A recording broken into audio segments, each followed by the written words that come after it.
কুল BSJA media cup football 2025 এর draw অনুষ্ঠিত হয়েছে। শনিবার বাংলাদেশ অলিম্পিক অ্যাসোসিয়েশনে এক অনুষ্ঠানে উন্মোচন হয়েছে টুর্নামেন্টের জার্সি ও ট্রফির। আগামী সোমবার দেশের খ্যাতনামা 32টি মিডিয়া হাউস নিয়ে কুল বিএসজেএ মিডিয়া কাপ শুরু হবে।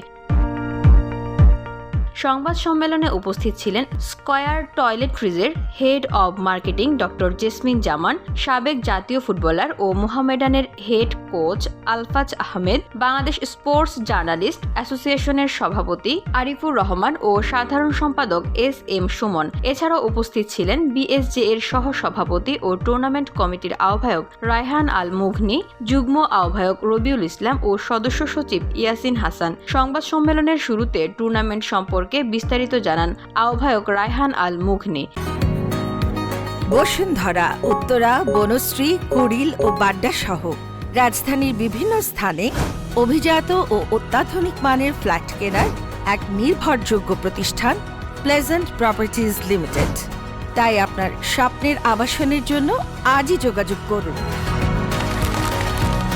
Pleasant properties limited, where destiny matches eventually.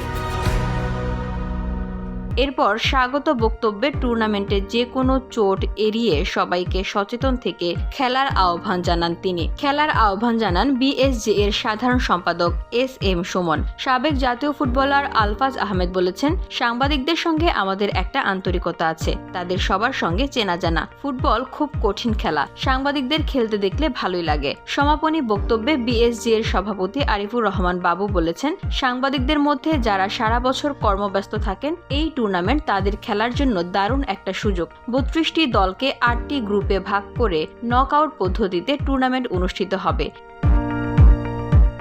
VOD Bangla news desk.